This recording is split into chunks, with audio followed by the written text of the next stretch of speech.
সরকারি কাজে বাধা দিচ্ছে এবং পুলিশ অফিসারের সাথেও হাতাহাতি।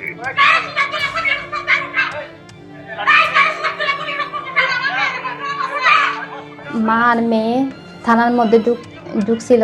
পল্লব স্যারকে দেখার সাথে সাথে ওনারা অকথ্য ভাষায় যেভাবে গালিগালাজ করতেছে, স্যার আমার সিজারি বেবি আমাদের তলপেটে লাথি মেরে আমি ওখানে পড়ে যাই। শান্ত তো করতেই পারি নাই, উল্টা আমাকে হাতের মধ্যে কামড় দিছে এবং আমার ইউনিফর্মের শোল্ডারটা ছিঁড়ে ফেলেছে। আমি এখন ট্রিটমেন্টে আছি। পল্লব স্যারকে ধর্ষণের মামলা দিবে, খায়রুল স্যারকে ধর্ষণের মামলা দিবে, আমাদেরকে পোস্টিং করাই দিবে, এই থানায় কিভাবে চাকরি করবে, কিভাবে চাকরি করে উনি দেখে নিবে, এইভাবে বলে হুমকি ধুমকি দেয়। সেন্ট্রির সাথে উচ্চবাচ্য করতেছে, অশ্লীল গালিগালাজ করতেছে। তা আমি শুনে তাকে আমার অফিসে ডেকে আনলাম, ডেকে এনে জিজ্ঞেস করলাম কি বিষয়, আপনি কি জন্য আসছেন?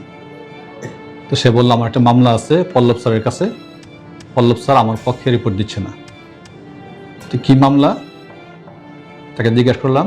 মামলাটা হচ্ছে সে একজন মৃত ব্যক্তিকে তার বাবা দাবি করে, তার ওয়ারিশ হিসাবে তার মৃত বাবার কাছে জমি পাবে মর্মে বিজ্ঞ আদালত একটা মামলা দায়ের করেন। সে মামলাটা বিজ্ঞ আদালত এসিল্যান্ড পেকুয়াকে তদন্ত রিপোর্ট দাখিল করার জন্য নির্দেশ দেন।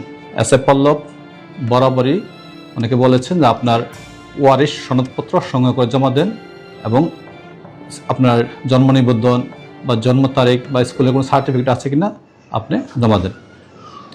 বাদী তার আর্জিতে উল্লেখ করছে তার জন্ম 2004 সালে এবং তার যে স্কুলের এসএসসি স্কুলের সার্টিফিকেট ওইখানে লেখা আছে জন্ম তারিখ 2004। তদন্তকালে জানা যায় যে তার মায়ের সাথে ওই ভদ্রলোকের বিবাহ বিচ্ছেদ হয় 1997 সালে। 1997 সালে বিবাহ বিচ্ছেদের পর 2004 সালে সে জন্মগ্রহণ করছে। তাহলে ওই মৃত ব্যক্তি কীভাবে তার পিতা হয়? তো ওনাকে বারবার আমরা অনুরোধ করেছি যে আপনি ওয়ারিশ সনদ এনে দেন অথবা ডিএনএ টেস্ট করার জন্য বিজ্ঞ আদালতে আবেদন করেন।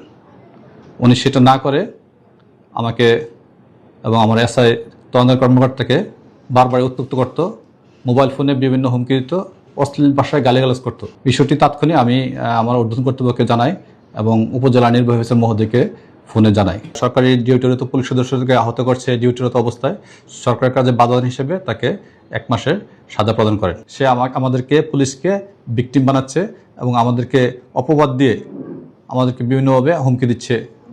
এই বিষয়টা পেকুয়াবাসীর জন্য জানা প্রয়োজন।